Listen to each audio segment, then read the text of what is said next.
கோவில் புனரமைப்புக்காக மொத்தமாக திராவிட முன்னேற்ற கழக அரசு செலவு செய்திருப்பது 155 கோடி ரூபாய்.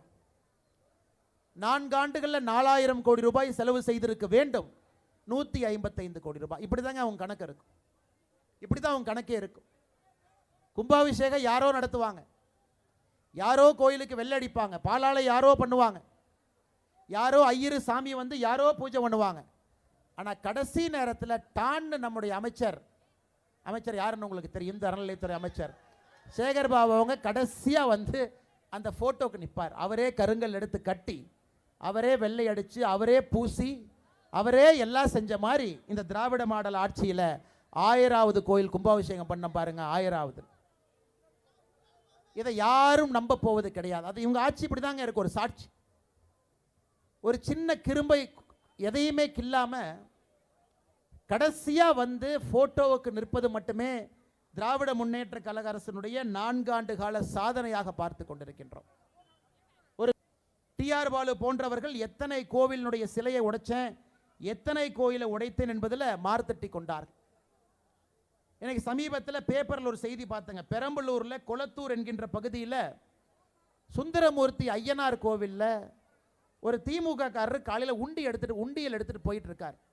மக்கள்லாம் ஓடி போய் பிடிக்கிறாங்க. என்னையா கோயில் உண்டியலை தூக்கிட்டு போறேன். அவர் பேர் வந்து துரை வேந்தன். அவர் சொல்ல, இல்லைங்க உண்டி என்னோட தாங்க உண்டியல் அப்படிங்கிறார். ஏங்க கோயில் இத்தனை நாளாக அறநிலைத்துறை கோயில் நினச்சி நாங்களாம் காசு போட்டுட்டு இருக்கோம். அது அறநிலைத்துறை கோயில் இல்லைங்க, என் கோயில் தான், நான் தான் உண்டியல் வச்சேன் அப்படின்னு. இன்னைக்கு தமிழ்நாடு முழுவதுமே எதற்காக அறநிலைத்துறை தணிக்கைக்கு தன்னை உட்படுத்தி கொள்வது கிடையாது. அறநிலைத்துறைக்கு தணிக்கை கிடையாதுங்க, அவங்களே அவங்களை தணிக்கை பண்ணிக்குவாங்க. சிஏஜி நம்முடைய மத்திய அரசினுடைய தலைமை கணக்கு தணிக்கையாளர் பார்த்தீங்கன்னா எல்லாத்தையும் தணிக்கை பண்ணுவாங்க. தமிழ்நாட்டினுடைய கோவில் மட்டும் அனுமதி கொடுக்கல. ஒரே ஒரு உதாரணம், நம்முடைய பெரம்பலூர் மாவட்டத்தில் கொளத்தூரில் அந்த கோயிலுக்கு வெளியே வச்ச உண்டியலே தனிப்பட்ட முறையில் ஒரு திமுக காரங்க கோயிலுக்கு வெளியே உண்டியல் வச்சு வசூல் பண்ணி கொண்டிருக்கின்றார். இது ஒன்று மக்கள் பிடிச்சாங்கன்னு எத்தனை கோவிலில் நீங்கள் நானும் போய் காசு போடுறோம், அந்த உண்டியை யார் உடைக்கிறாங்க, யார் அதை எடுத்து சென்று கொண்டிருக்கின்றார்கள் என்பது நமக்கு தெரியாது. எதற்காக இதையெல்லாம் நான் உங்களுக்கு சொல்லுகின்றேன் என்றால், நாம் இதை உணர்ந்து கொள்ளணுங்க. ஒரு இந்து சொந்தங்களாக எல்லாம் இணைந்து இங்கே நின்று கொண்டிருக்கின்றோம். அரசியல் மாற்றம் வந்தால் மட்டும்தான் இந்த மதத்திற்கும் மதத்தை வழிபடுவர்களுக்கும் சரியான முறையில் பாதுகாப்பு கிடைக்குங்க ஐயா. ஸோ அடிப்படையிலே இந்த திராவிட முன்னேற்ற கழகத்தினுடைய குடும்பம் என்பது ஒரு மதத்திற்கு எதிராக தொடர்ந்து செயலாற்றி கொண்டிருக்கக்கூடிய குடும்பம். இது எப்படின்னா, துர்காமா பார்த்தீங்கன்னா அப்பப்போ கோயிலுக்கு போய் ஒரு ஃபோட்டோ எடுத்து அவங்க போட்டு விட்டுருவாங்க. ஏன்னா நம்ம குடும்பத்து மேலே வர்ற நமக்கு தான் கொஞ்சம் எமோஷ்னலுங்களே. தமிழ்நாட்டு மக்கள் நம்ம எல்லோருமே ரொம்ப நல்லவங்களாக இருக்கிறனால நம்ம இதயத்தில் தான் யோசிப்போம், மூலையில் யாருமே யோசிக்க மாட்டாங்க. நம்ம ரொம்ப நல்லவங்க எப்பவுமே இதயத்தில் யோசிப்பாங்க. என்னடா துர்காமாவே கோயிலுக்கு போயிட்டு வந்துட்டாங்க, அப்போ அவங்க நல்லவங்களாட்டு இருக்குது அப்படின்னு. இந்த அம்மா கரெக்டாக மாதம் டான் ஒரு கோயிலுக்கு போயிட்டு வந்து ஒரு ஃபோட்டோ போட்டுருவாங்க. எங்கள் குடும்பம் வந்து கடவுளுக்கு எதிரான குடும்பம் கிடையாது, நாங்கள் கடவுளுக்கு ஆதரவான குடும்பம்.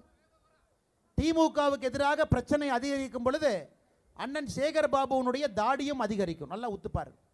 திடீர்னு அப்படியே வெள்ளை வெள்ளையேன்னு தாடி வச்சுட்டு வருவார். அப்படின்னா திமுக மேலே மக்கள் கோபமாக இருக்காங்கன்னு அர்த்தம்.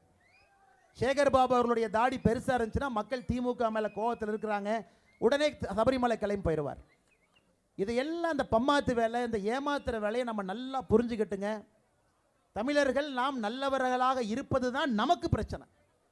நம்ம நல்லவர்களாக இருக்கிறது தான் திமுகவுக்கு சாதகமாக இருக்கு.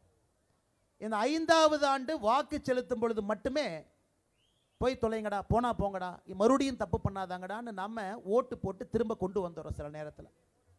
இந்த முறை நாம் அந்த தவறை செய்யாமல் ஒரு மதத்திற்கு எதிராக ஒரு அரசு தொடர்ந்து செயல்பட்டு கொண்டிருப்பதை கண்டித்து நீங்கள் ஓட்டு போடும்போது ஒரு 10 விஷயத்தை யோசித்து தான் ஓட்டு போடுவீங்க. அதில் முதலாவதாக இதை யோசித்துக் கொள்ளுங்கள் என்பதை தான் அன்போடு வேண்டும். ட்ரெண்டை ஃப்ரெண்ட் ஆக்கிக்கோங்க. தந்தி டிவியின் சப்ஸ்கிரைபர்ஸ் அண்ட் ஃபாலோவர்ஸ் குடும்பத்தில் நீங்களும் இணையுங்க.